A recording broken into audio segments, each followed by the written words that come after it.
नमस्कार। आज हम एक ऐसी दिलचस्प कहानी पर चर्चा करने वाले हैं जो शुरू तो होती है एक बहुत ही छोटे से झूठ से, पर देखते ही देखते एक इतना बड़ा हंगामा बन जाती है जिसके नतीजे बेहद हास्यास्पद हैं। ये कहानी सिर्फ एक मजाक नहीं है, बल्कि सामाजिक रुतबे की भूख और लालच पर एक बहुत ही सटीक चोट करती है। तो चलिए इस रोचक सफर पर चलते हैं और देखते हैं कि आखिर एक इंसान सम्मान पाने के लिए अपनी पहचान बदलने की किस हद तक जा सकता है। सोचिए जरा, आप लगातार कड़ी मेहनत कर रहे हैं, पूरी लगन से अपना काम कर रहे हैं, पर सिर्फ आपके प्रोफेशन या जॉब टाइटल की वजह से आपको बिल्कुल इज्जत नहीं मिलती। तो ऐसे में एक इंसान क्या ही करेगा? ये बुनियादी सवाल हमारे इस विश्लेषण की नींव रखता है। समाज में रुतबा पाने की ललक अक्सर लोगों को अजीब और गलत रास्ते चुनने पर मजबूर कर देती है। ये कहानी एक ऐसे ही शख्स की है जो सम्मान और पैसे का शॉर्टकट ढूंढने के लिए एक पूरी नई पहचान गढ़ लेता है।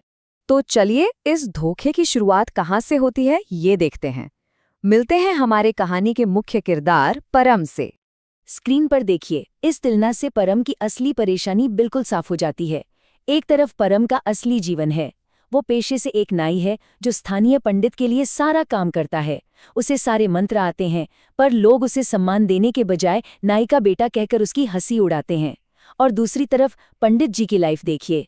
उन्हें बिना किसी खास मेहनत के ऊंचा सम्मान मिलता है, मुफ्त का खाना मिलता है और लोग उनकी बातों में आसानी से आ जाते हैं।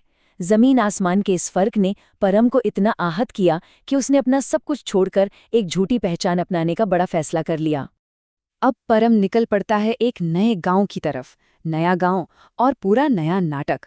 यहाँ वो अपना नाम और पहचान बदलकर बन जाता है परम शर्मा। और पता है सबसे हैरान करने वाली बात क्या है? उसका ये झूठ कितनी तेजी से और आसानी से चल जाता है। एक भोले भाले गांव वाले का कथन सुनिए, अगर एक ब्राह्मण मेरे घर में कदम रखेगा तो मेरा घर पवित्र हो जाएगा। सिर्फ एक झूठे लेबल के दम पर परम को तुरंत इज्जत, ठहरने की जगह और अच्छा खाना मिलने लगता है। ये साफ दिखाता है कि समाज में स्टेटस को लेकर लोग कितनी आसानी से बाहरी दिखावे में आ जाते हैं। अब परम अपने इस नए पंडित वाले रोल में पूरी तरह सेट हो चुका था और फायदा उठाना शुरू कर चुका था। एक दिन एक गांव वाला बहुत डरी हुई हालत में आता है और बताता है कि सपने में उसने गलती से माँ लक्ष्मी के पैसों पर पैर रख दिया। परम ने तुरंत इस मासूमियत का फायदा उठाया। उसने इस छोटी सी बात को एक भयंकर पाप बना दिया और बोला, इसके लिए तो एक विशाल महायज्ञ करना पड़ेगा। देखिए कैसे डर का इस्तेमाल करके एक पूरा स्कैम रचा जा रहा है। इस महायज्ञ के नाम पर परम ने क्या क्या मांगा, जरा उस लिस्ट को देखिए। चावल, दाल, आलू, फल और सबसे बड़ा आइटम कैश, नकद रुपए। ये सब कुछ माँ की माफी के नाम पर मांगा जा रहा था।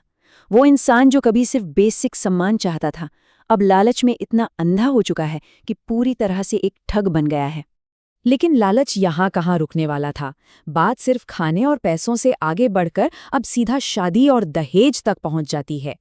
2 ये सिर्फ एक मामूली संख्या नहीं है, ये दर्शाता है एक आलीशान 2 मंजिला मकान।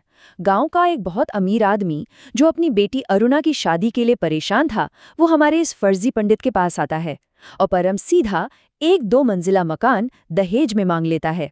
सोचिए, उसका ये फर्जी आवरण अब उसे अमीर और ताकतवर बना रहा था। उसके रुकने की अब कोई गुंजाइश नहीं बची थी। लेकिन अहंकार जब हावी होता है तो क्या होता है? शादी के तुरंत बाद परम अपनी नई पत्नी पर हुक्म चलाते हुए धमकाता है, अगर तुमने मेरी ठीक से सेवा नहीं की तो मैं कुछ ही दिनों में दूसरी पत्नी ले आऊंगा। वो उसे जबरदस्ती अपने पैर दबाने पर मजबूर करता है। ये कितनी बड़ी विडंबना है ना? जो इंसान खुद कल तक दूसरों के अपमान का शिकार था, वो थोड़ी सी झूठी ताकत मिलते ही खुद एक अत्याचारी और तानाशाह बन गया। तो अब सवाल ये उठता है, क्या इतना बड़ा झूठ हमेशा छिपा रह सकता है? परम को तो यही लग रहा था कि उसने लाइफ का सबसे बड़ा गेम जीत लिया है। पैसा, इज्जत और एक दबी सहमी पत्नी, सब कुछ उसकी मुट्ठी में था। पर जिस महल की बुनियाद खोखली हो, उसका गिरना तो तय होता है। तभी इस कहानी में आती है एक जबरदस्त ट्विस्ट की बारी। और यहाँ से शुरू होता है एक ज्योतिषी का पर्दाफाश। एक ठग का आमना सामना होने वाला है एक दूसरे चतुर इंसान से। हुआ यूं कि गांव में एक मशहूर ज्योतिषी आता है। भोलेनाथ के भक्त उसके आगे लाइन लगाए खड़े हैं। परम भी चौ में अपनी किस्मत चमकाने लाइन में लग गया। पर जैसे ही उसने अपना हाथ आगे किया, ज्योतिषी तुरंत बोला, अरे क्या तुम परम नाई नहीं हो? तुमने ये पंडित वाले कपड़े क्यों पहने हैं? पता चला वो ज्योतिषी कोई और नहीं, परम का पुराना पड़ोसी था। बस एक ही झटके में परम का बनाया हुआ सारा हवा महल ढाई गया। और इस पल की कॉमेडी और आयरनी देखिए, परम की सारी अकड़ पल भर में चूर चूर हो गई। वो गिड़गिड़ाते हुए अपने पुराने पड़ोसी को रिश्वत देने लगा। मैं तुम्हें 10 रुपए दूंगा, अरे रुको 20 रुपए ले लो, बस अपना मुंह बंद रखना भाई। एक आदमी अपनी फर्जी शान बचाने के लिए कितना छोटा हो गया है, ये इस सीन में बिल्कुल निखर कर सामने आता है। पर कहानी का सबसे बड़ा पाशा अभी पलटना बाकी था। उसी ज्योतिषी के पास अरुणा की मां रोती हुई पहुंचती है। वो फरियाद करती है कि उसका दामाद उसकी बेटी पर बहुत अत्याचार करता है। कोई ऐसा उपाय बताओ जिससे वो ठीक हो जाए। ज्योतिषी दिमाग लगाता है और तुरंत समझ जाता है कि ये अहंकारी और निर्दयी दामाद कोई और नहीं, वही धोखेबाज परम नाई है। यहीं से शुरू होती है परम को सबक सिखाने की मास्टर प्लानिंग। ज्योतिषी ने अरुणा की मां को एक जादुई मंत्र दिया, लेकिन इस मंत्र के साथ एक बहुत ही खास शर्त थी। शर्त ये थी कि मंत्र पढ़ते वक्त पत्नी के हाथ में एक उस्तरा यानी एक नाई का रेजर होना चाहिए। ज्योतिषी का दावा था कि इससे अहंकारी पति बिल्कुल वश में आ जाएगा। ये एक बेहतरीन और बहुत ही चतुर साइकोलॉजिकल सेटअप था जो हमें सीधा क्लाइमैक्स के दरवाजे पर ले आता है। और लीजिए, समय आ गया है कर्मों का फल मिलने का। अब बाजी पूरी तरह से पलटने वाली है।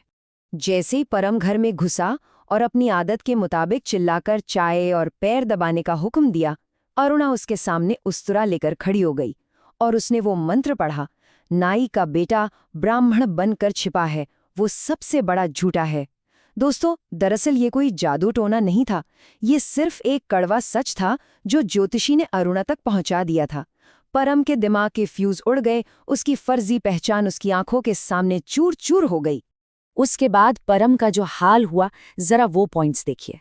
उसका फर्जी रुतबा धरा का धरा रह गया। जो अपनी पत्नी को कल तक धमकाता था, अब उसी के आगे हाथ जोड़कर गिड़गिड़ा रहा था कि गांव वालों को सच मत बताना।